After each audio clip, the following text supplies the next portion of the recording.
আসসালামু আলাইকুম বন্ধুরা, আপনারা কেমন আছেন? আমি আলহামদুলিল্লাহ। আমি আজকে ডাল দিয়ে ডিম রান্না করব।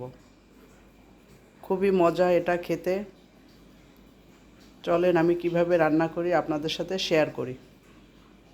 আমি ডালটা ভালোভাবে ধুয়ে পরিষ্কার করে নিয়েছি। এখন সিদ্ধ দিচ্ছি ডালটা, চুলাটা ধরিয়ে দিছি। এখন আমি এখানে পেঁয়াজ দিয়ে দিলাম,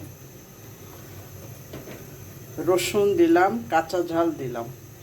এটা দিয়ে সিদ্ধ হবে ডালটা।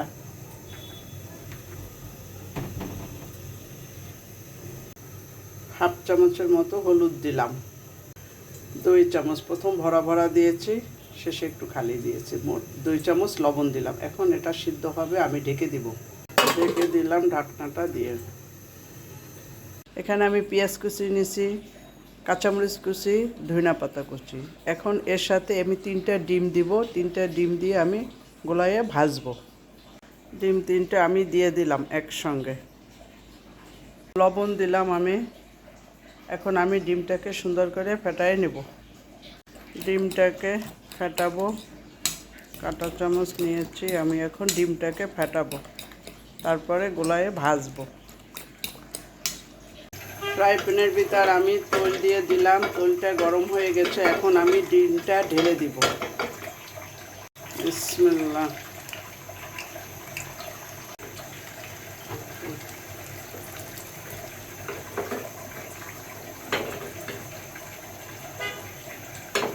ডিমটা আমি ছড়াইয়া ভেজে নিব, একদম পাটিসাপটা পিঠার মতো বড় করব। ঢেকে দিলাম। আমি পাটিসাপটা পিঠার মতো ডিমটা এখন এভাবে করব।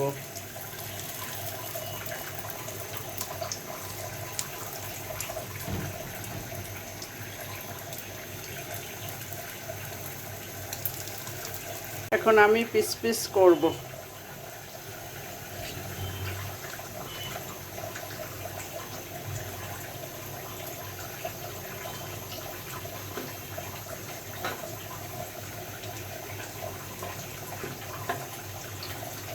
পিস পিস করে কেটে নিলাম। পিস পিস করে কেটে নিচ্ছি। ডিমটা উল্টাই দিলাম। এখন আমি ডালটা যখন ঘোটা হয়ে যাবে তখন ডালের ভিতর দিয়ে দেব। ডালটা আমার সিদ্ধ হয়ে গেছে। এখন আমি ঘুটনি দিয়ে ঘুটে দিব, একদম মিহি করে দেব, যাতে কোনো ডালের আস্ত ভাব না থাকে। ডালটা ঘোটা হয়ে গেছে। এখন আমি পানি দিয়ে দিব।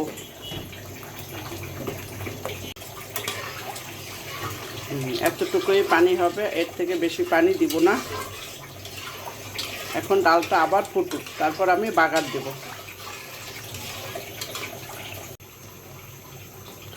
ডালটা ফুটে গেছে। এখন আমি ডিমটা দিব।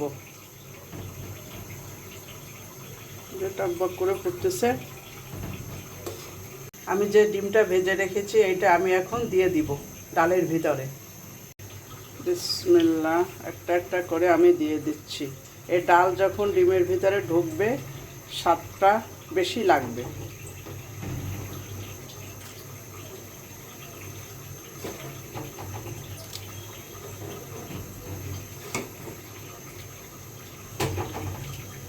তিনটা কাঁচা ঝাল দিয়ে দিলাম। চুলাটা ধরিয়ে দিয়েছি। বাহিরে খুব ঝড় হচ্ছে। এখন আমি তেল দিয়ে দিচ্ছি।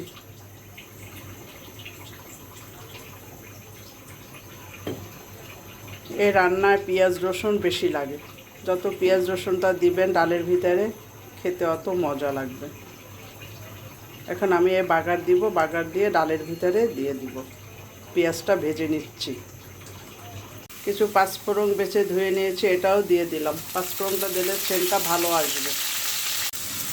ডালে পাঁচফোড়ন, যে কোনো সবজিতেও পাঁচফোড়ন দিলে আমার ভালো লাগে, দিলাম। তবে অল্প দিলাম। আমার ছোট ছেলে আবার সেন্টটা বেশি ভালো লাগে না ওর, যার জন্য একটু কম দিলাম।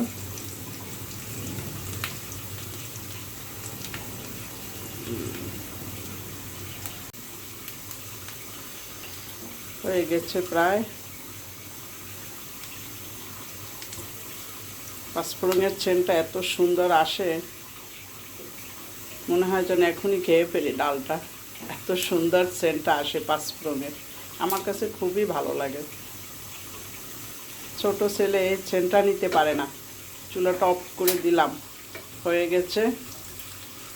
পেঁয়াজটা আমার ভাজা, এখন আমি দিয়ে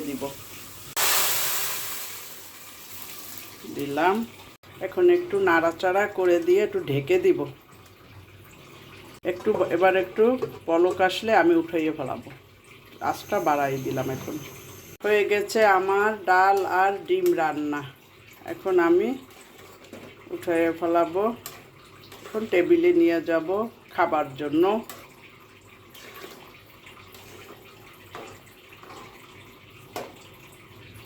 অনেক স্বাদের বন্ধুরা, ডাল আর ডিমটা আমি পেলায় বেড়ে নিচ্ছি। দেখেন, এই যে আমার এটাকে বলে উড়ুন, গ্রামের ভাষায় বলে উড়ুন। আমি গ্রাম থেকে নিয়ে আসছি এটা ডালের জন্য। আপনারা কি এটা ব্যবহার করেন কি না বললেন তো। আমি সম্পূর্ণ ডালগুলা নিয়ে নিচ্ছি এই পেলায়। ডাল আর ডিম রান্না আমার হয়ে গেছে। সবাই বন্ধুরা লাইক করবেন, কমেন্ট করবেন, সাবস্ক্রাইব করবেন, বেল বাটনটা অন করে রাখবেন যাতে আমার ভিডিওগুলো আপনারা দেখতে পান। সবাই একটু লাইক দিন বন্ধুরা, লাইকটা একটু কম হয়ে যায়। সবার জন্য ভালোবাসা অবিরাম। সবাই ভালো থাকেন বন্ধুরা। আমার সুন্দর সুন্দর রেসিপি দেখার জন্য আপনারা বেল বাটনটা অন করে রাখবেন। দেখেন ডালটা কত সুন্দর হয়েছে। খোদা হাফেজ।